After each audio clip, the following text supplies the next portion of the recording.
Hi, I'm Eric, and welcome back to Canada Casino, your guide for online gambling.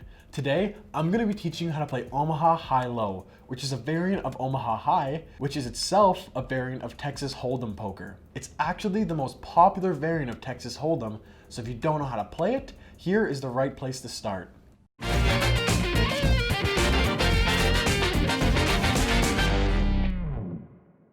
So what is Omaha Hi-Lo? Omaha is an interesting variation of poker that's becoming increasingly popular. If you're one of those people who's always getting stuck with those low-hanging values like the 2s, the 3s, the 4s, no, cards no one wants, this variation's good for you because there's a low-value winner and a high-value winner. The first casino you could play Omaha poker at was the Las Vegas Golden Nugget Casino, and the game itself was known as a Nugget Holdem.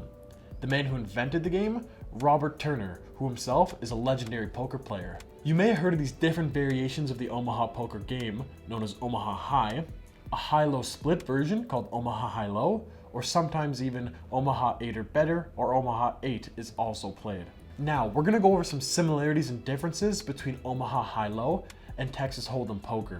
The game plays in almost the exact same way as Texas Hold'em and Omaha High, so I suggest you take a look at our beginner tutorials for those games before you get into Omaha Hi-Lo.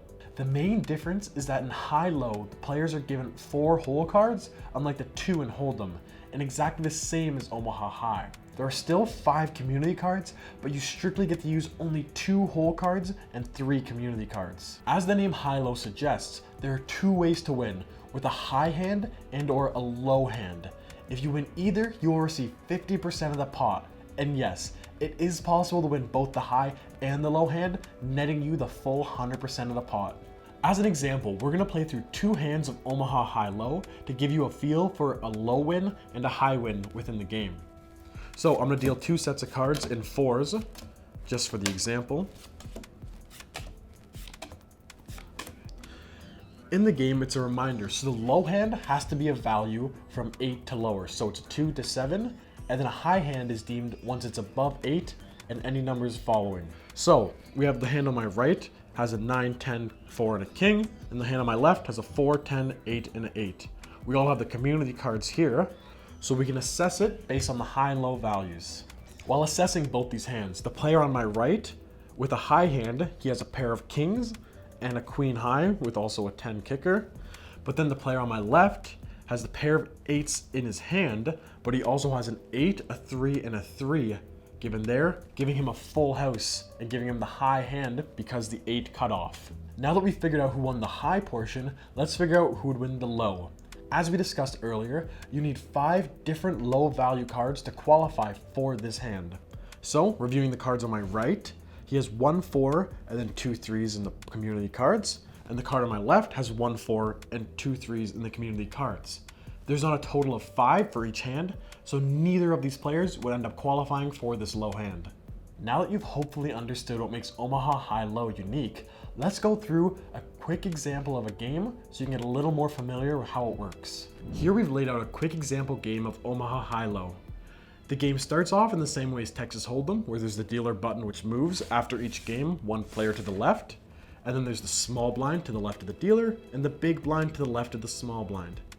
Starting the game off, small blind puts in the small bet, big blind puts in the big, player to my right will call, and so will I. This ends this session of betting and starts off the next round with the flop. The player on my right has a 2, 7, 8, and a 4. This means he has 3 low cards and 1 high. Looking at the community pool cards, he doesn't have much to work with so far. Then, taking a look at mine, I have a king, jack, a 4, and an 8, which means I have 3 high cards, but only 1 low. And looking at the pool, I don't have much either. Then, we have the player on my left, which has a queen, an ace, a 2, and a 10. Definitely the best hand so far, which he has the pair of queens, and the 10 with the 9, which could work for a straight going forward. The player to my right will start off the betting. He bets a small sum because he doesn't have much to work with so far. I call, because neither do I. And the player to my left is feeling generous, and he does as well, which ends this session of betting and starts off the next round with the turn. After all the bets are equal, the sum's been pooled together and put in the pot, and 1 more card will be drawn as the turn.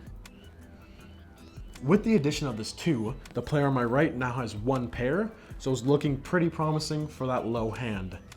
In terms of mine, however, I am not looking too good with that too, so I have no changes in what I'm playing so far. Then we have the player on my left, who has now gotten a pair of twos because of that, so he's now a high pair and a low pair. He's definitely looking good going forward. The player on my right, now getting that low hand, decides to bet 2 red chips. My hand is not looking good, so I'm going to fold. And the player on my left, also looking very promising, calls the bet confidently, ending the round of betting and starting off the next round with the river. Now that the bets are all equal, they'll be pooled together and put to the community pot, and the last card will be drawn as the river.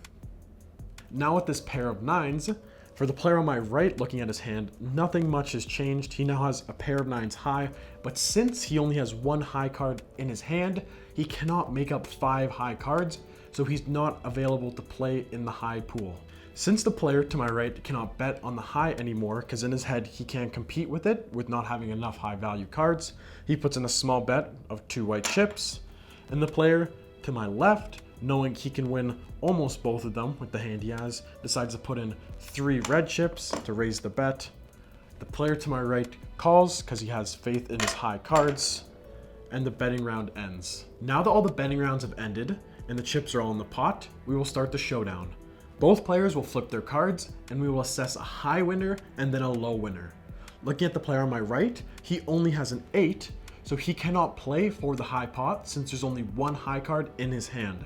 So automatically, this player to my left will win the high pot.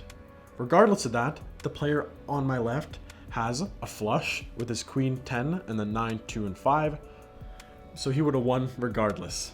Assessing the low hands now, you look at the player on my right who has a 2, 7, and a 4 he can use. Looking at the pool cards, he will make a pair of 2s with a 7 high. Then look at the player on my left, he also has the pair of 2s, but unfortunately he has an ace which is lower than a 7, so the player on my right will take the low pot in this case. With Omaha Hi-Lo, it's always important to know that you need 2 high cards and 2 low cards in your hand to try and win both pots. Before concluding here, I just want to press the fact that you can only use 2 cards from your hole and 3 cards from the community pool. This is very important to remember so you won't end up losing. For example, a player cannot use only 1 hole card and 4 cards on the board to play a straight.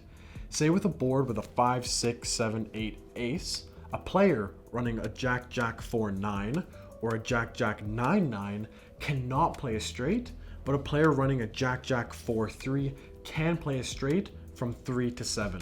As in Texas Hold'em, 3 or more suited cards on the board makes a flush possible.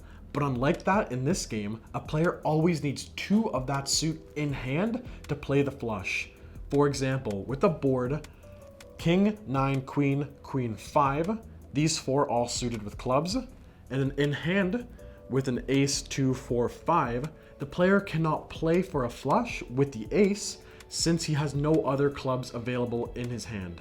Hopefully you got it now and won't fall in the common rookie mistakes that beginners make at Omaha, which is thinking you have a good hand when you actually don't.